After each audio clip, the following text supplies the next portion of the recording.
تو میں اکثر کوشش کرتا ہوں کہ کہیں سفر کروں تو بچوں کو ساتھ لے کے جاؤں. یہ میں شو مارنے کے لیے نہیں بتا رہا, یہ میں آپ لوگ کو اس لیے بتا رہا ہوں کہ حتی الامکان سفر میں اپنے گھر والوں کو تھوڑا سا عزت بولو بھائی دے دیا کریں معذرت کے ساتھ, ٹھیک ہے نا.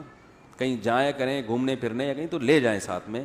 اگر اللہ نے مالی وسائل دی ہیں, گنجائش نہیں ہے تو پھر بیگم کو بتا دے بیگم یہ انڈے گھر میں لانا مشکل ہو رہا ہے, تمہیں میں جہازوں میں گھمانا شروع کر دوں. جہاز میں نہیں, ٹرین میں لے جائیں, ٹرین میں نہیں بس میں لے جائیں. تو بالکل جو ہے نا جب سے شادی ہوتی ہے بس وہ ایک دفعہ ہنی مون کا ایک رواج ہے, اس کے بعد سے وہی تعلقات جو خراب ہونا شروع ہوتے ہیں. وہ اب لطیفے بنے ہوئے لوگوں کے, ایک آدمی کی نئی نئی شادی ہوئی, ہنی مون پہ گیا لے کے بیوی کو, تو دلہن ابھی نئی نئی دلہن تھی, تو ٹھوکر لگی ہے تو ایک دم پاؤں اس کے دیکھ رہا ہے کہ چوٹ تو نہیں لگی. کوئی ظاہر ہے ڈینٹنگ پینٹنگ کا کوئی کام نہ کروانا پڑے نا مجھے, کوئی ایسا نہ کوئی بالکل نئی نویلی. جیسے گاڑی جب شو روم سے آتی ہے تو کیسا کیئر کی جاتی ہے نا, تو بیگم کچھ تکلیف تو نہیں ہوئی بہت.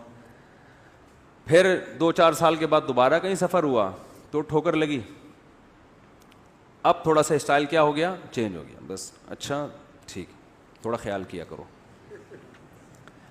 4-5 سال کے بعد دوبارہ جانا ہوا, ٹھوکر لگی, ارے اندھی ہو اندھی ہے نظر نہیں آتا. تو جتنی پرانی ہوتی رہتی ہے نا تعلقات, جو مارکیٹ میں شوہر بھی کبھی ایسا ہی ہے, جب شادی نہیں ہوتی ہے دلہن کو اپنے میاں سے بڑی محبت, میرے میاں ہیں ان سے ملی ہے. تھوڑا سا پرانا ہو گیا تو اب اس کی ویلیو ختم, اور بڈھا ہو گیا تو پھر تو کسی کام کا نہیں ہے, پھر تو بچوں کے ساتھ مل کے اس کو ستاتی ہیں. اللہ معاف فرمائے, جو زیادہ تر کی بات نہیں کر رہا میں, جو بیان نہیں سن رہی ان کی بات کر رہا ہوں.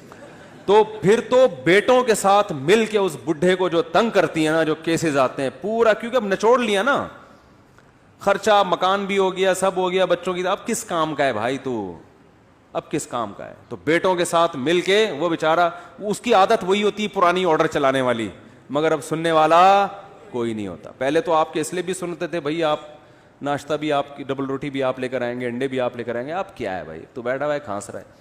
تو نیک عورت بڑھاپے میں اپنے شوہر کے ساتھ وفا کرتی ہے, یاد رکھو, وہ جنتی عورت ہے. کہ بھائی بیٹوں کا ساتھ نہیں دوں گی, اب اختلاف ہوگا تو میں کس کا ساتھ دوں گی, شوہر کا. یہ عورت کے خاندانی ہونے کی دلیل ہوتی ہے. وفادار عورت یہ کرتی ہے بھائی جیسا مرضی ہے اپنے, لیکن اب چونکہ بیٹوں سے مفاد ہے نا, مفاد بیٹوں سے ہے, مگر ساتھ کس کا دے گی, شوہر کا. بولی کہ تم زندگی میں بعد میں آئے ہو, مجھے ٹھکانہ اس نے دیا ہے, تمہیں بھی اسی نے کھلا پلا کے بڑا کیا ہے. اور یاد رکھو 100% کامل دنیا میں کوئی بھی نہیں ہوتا, تو فالٹ اس میں آپ میں بھی ہیں, بچوں میں, وہ تو ہے. زیادہ دیکھا جاتا ہے کہ زیادہ یعنی احسانات خامیوں سے زیادہ ہیں یا نہیں ہے. تو اسی لیے تو نبی صلی اللہ علیہ وسلم نے فرمایا خواتین کے جہنم میں جانے کا ایک بہت بڑا سبب شوہر کی نافرمانی ہے.